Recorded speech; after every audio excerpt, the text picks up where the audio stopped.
Si nous avons suivi la progression depuis le début, nous arrivons là à la fin des paramétrages permettant de sécuriser un serveur ou un poste de travail. Nous avons ici un certain nombre d'options qui sont directement reliées au réseau. Nous avons ici quelques options qui correspondent à des possibilités de l'Explorer qui vont être acceptées ou non.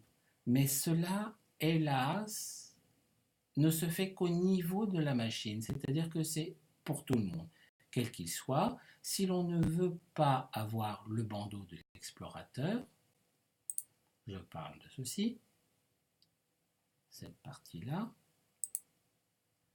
c'est pour tout le monde sur la machine. Et pour les autres, pareil.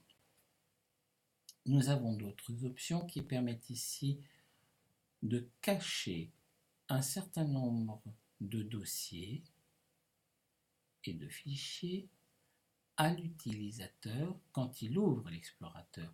Si je coche ça, il définit ici quelques lecteurs, parce que sur mon serveur, je peux avoir un lecteur D, etc.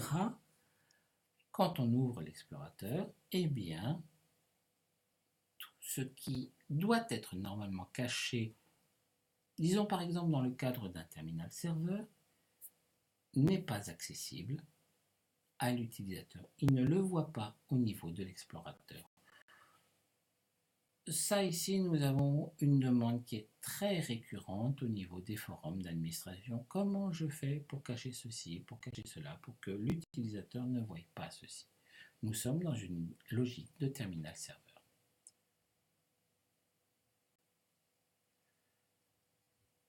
Dans cette même optique, nous avons par défaut un dossier qui va stocker les profils utilisateurs, c'est-à-dire System Drive C2.users.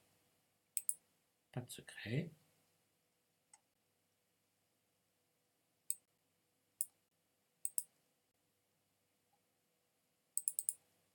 Il s'agit de ça.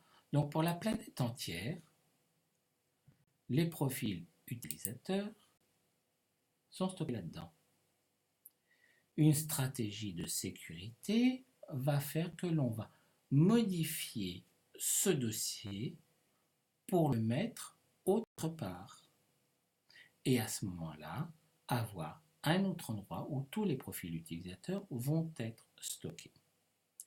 Et puis nous avons ici un outil qui va nous permettre de construire, paramétrer, modifier un profil, puis ensuite de dire ça c'est le profil par défaut à chaque fois que je crée un nouvel utilisateur.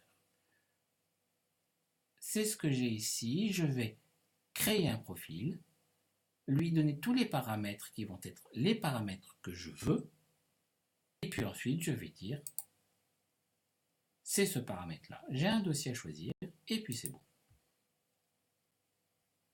Puis par la suite, si j'ai construit un profil et que je veux en changer, le profil par défaut, je vais dire ça c'est le profil par défaut. D'une part, je construis et je dis celui-là est, et puis ensuite je peux changer ici en disant ça c'est le profil par défaut, pour avoir au moment de la création d'un nouveau compte administrateur tel profil, au moment de la création d'un profil particulier tel profil, etc., etc.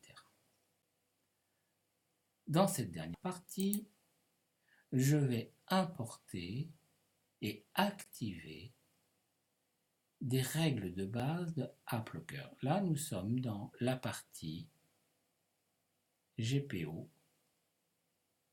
de la machine. Seuls les Windows 10 famille, Core et autres étudiants ne peuvent pas exploiter cette partie-là, mais Windows 10 professionnel et Windows Server, ça fonctionne. Le AppLocker est au niveau du système Windows un mécanisme qui va vérifier si telle application peut s'exécuter ou non. Donc nous avons un système qui nous permet de contrôler ce qui se lance sur la machine ou non. Et là, il s'agit de signature, de où est-ce que je suis enregistré, est-ce que j'ai le droit de me lancer, est-ce que je corresponds, est-ce que j'ai le droit de passer la douane, est-ce que j'ai mon passeport. Ça, c'est contrôlé au niveau du système et c'est un contrôle extrêmement intéressant à mettre en place.